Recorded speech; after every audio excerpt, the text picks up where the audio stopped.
वक्फ कानून पर जो हियरिंग होने वाली थी तो वो अब टल गई है जी। नेक्स्ट डेट मिली है 15 मई।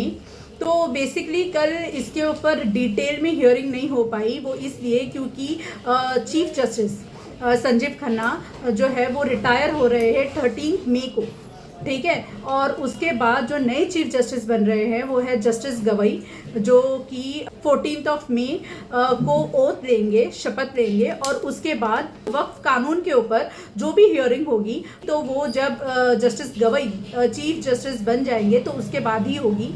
चीफ जस्टिस संजीव खन्ना ने कल कहा कि ये जो वक्फ का कानून है, ठीक है, तो ये बहुत ही सेंसिटिव मैटर है, ठीक है। इस पूरे मामले पर डिटेल में सुनवाई की जरूरत है जी। जैसे कि आप सभी को मालूम है कि जब पिछली हियरिंग हुई थी वक्फ कानून पर सुप्रीम कोर्ट के सामने, तो यहाँ पे सुप्रीम कोर्ट ने सरकार के वकील से बहुत सारे सवाल किए थे जिसका जवाब नहीं मिल पाया। और फिर सरकार ने 1 हफ्ते का टाइम मांगा था कोर्ट से कि उनको अपना डिटेल में रिप्लाई फाइल करना है कोर्ट में, ठीक है। बहुत सारे क्वेश्चंस सुप्रीम कोर्ट ने रेज किए थे, ठीक है। जैसे कि जिस तरह से पिटिशनर्स ने अपने पिटिशन में लिखा है, ठीक है, कि जो ये वक्फ कानून है ये अनकॉन्स्टिट्यूशनल है, ये फंडामेंटल राइट्स को वॉयलेट करता है, ये आर्टिकल 300A ऑफ कॉन्स्टिट्यूशन को वॉयलेट करता है, ठीक है, ये सेक्युलरिज्म का वॉयलेशन है, ठीक है। तो यहाँ पे सरकार के वकील से यही कहा था कि वाकई में ये जो कानून आया है ये सेक्युलरिज्म का वॉयलेशन है। देखिए, सेक्युलरिज्म जो है वो बहुत ही इंपॉर्टेंट वर्ड है हमारे कॉन्स्टिट्यूशन में, ठीक है, क्योंकि सेक्युलरिज्म जो है वो पार्ट ऑफ बेसिक स्ट्रक्चर है।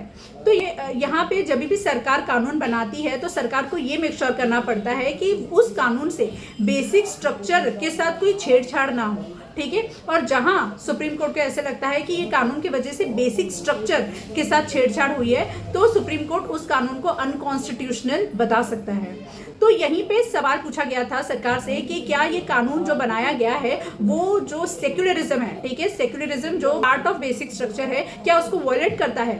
और भी सुप्रीम कोर्ट ने वक्फ बाय यूजर के ऊपर सवाल उठाए थे। फिर सुप्रीम कोर्ट ने अपॉइंटमेंट ऑफ नॉन मुस्लिम्स के ऊपर सवाल उठाए थे। तो यहाँ पे सरकार ने 1 हफ्ते का टाइम मांगा था और सरकार ने अपना डिटेल्ड रिप्लाई सरकार ने फाइल कर दिया है सुप्रीम कोर्ट के सामने, जिसपे रिजॉइंडर भी फाइल किया है पिटिशनर्स ने, ठीक है। तो अब जो आगे हियरिंग होने वाली है उस पर जो फैसला आएगा तो वो तो वक्त ही बताएगा क्या है। लेकिन यहाँ पे सरकार ने जो अपना रिप्लाई फाइल किया है तो सरकार ने बहुत कॉन्ट्रोडिक्टरी स्टेटमेंट दिया है अपने रिप्लाई में, ठीक है। एक जगह सरकार ये बोल रही है कि जो मुस्लिम्स है वो ही अपनी प्रॉपर्टी को वक्फ कर सकते हैं, ठीक है, मतलब जो मुस्लिम्स है, ठीक है, तो मुस्लिम्स ही सिर्फ अपनी प्रॉपर्टी को अल्लाह के नाम पर दान कर सकते हैं।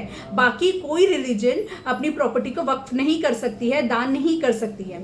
एक जगह तो सरकार ये बोल रही है और दूसरी जगह सरकार ये कह रही है कि ये जो वक्फ बोर्ड है ये कोई रिलीजियस बॉडी नहीं है, ये कोई धार्मिक संस्था नहीं है, ठीक है। तो ऐसे कैसे रिलीजियस बॉडी नहीं हुआ वक्फ बोर्ड। सबसे पहले तो क्वेश्चन यही रेज होता है, अरे भाई जब कोई मुस्लिम अपनी प्रॉपर्टी वक्फ कर रहा है तो वो अल्लाह के नाम पर अपनी प्रॉपर्टी वक्फ करता है, तो ये एक रिलीजियस बॉडी है। लेकिन खैर सरकार का दोगलापन, एक जगह ये बोल रही है कि सिर्फ जो मुस्लिम्स है वही अपनी प्रॉपर्टी वक्फ कर सकते हैं और दूसरी जगह ये बोल रही है कि जो वक्फ बोर्ड है वो रिलीजियस बॉडी नहीं है, वो कोई धार्मिक संस्था नहीं है। खैर अब जो आगे की हियरिंग होने वाली है वो होने वाली है 15 मई, ठीक है। तो ऐसे ही अपडेट्स के लिए मेरे चैनल को सब्सक्राइब कीजिए।